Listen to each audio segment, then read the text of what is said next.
hindi tanan nga ginapatihan ta nga mga creatures sa Pilipinas haladlukan.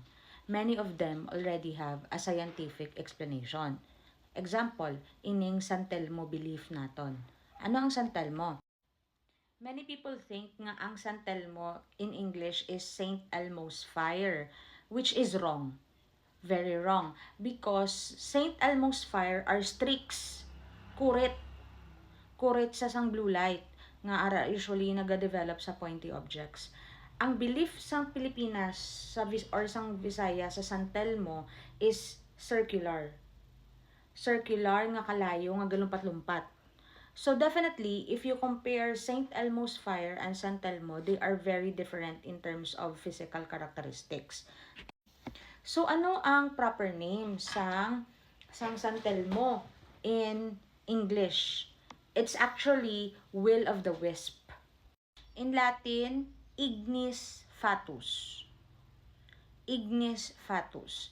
It's an orb, circle, kalayo, nga galumpat-lumpat. Galumpat-lumpat. That is the San Telmo. So, San Telmo is not Saint Elmo's fire in English. It's will of the wisp or the ignis fatuus. Kag hindi lang Pilipinas ang may amo sini nga belief ha. It's actually all over the world. Halimbawa sa Thailand, will of the wisp is called Naga fireballs. Sa Canada, it's St. Louis light. Sa Missouri, it's spook light. Sa Texas, Marfa lights. Sa Bangladesh, marsh lights. So, kumbaga, it's a universal phenomena. Now, katuta sa Philippine belief, ang will of the wisp or ang ignis fatuus in Latin usually appears sa mga basa nga lugar like mga swamps, mga kanal nga nagastagnant ang water, no? Or kung gisa sa mga dalan, kung may mga dalan wala. There's actually a scientific explanation to that.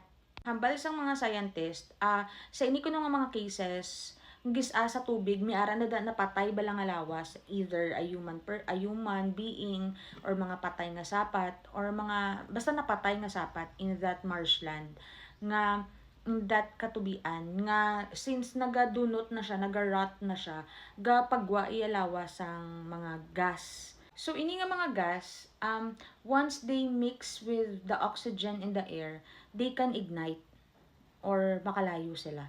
So, they form orbs of light. Tapos, galumpat-lumpat sila. Ang idea of galumpat-lumpat sila. Because actually, they are being blown by the wind sa atmosphere. So, like, amo na sa marshland, amo na sa mga kabasaan.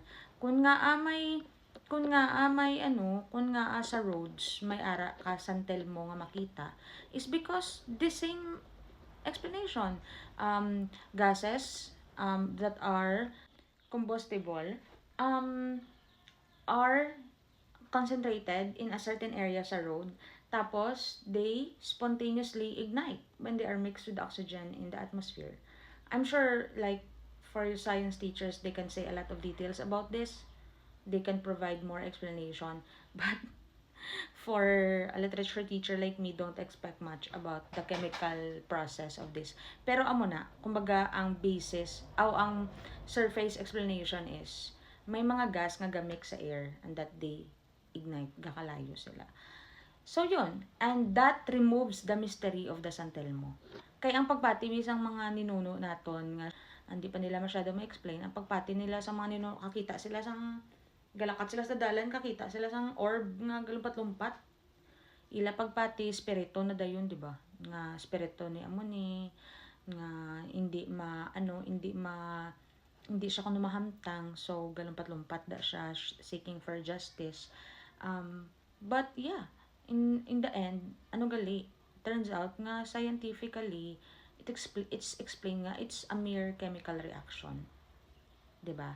So San Telmo, which is again not Saint Elmo's fire, it's actually will of the wisp or ignis fatuus sa Latin.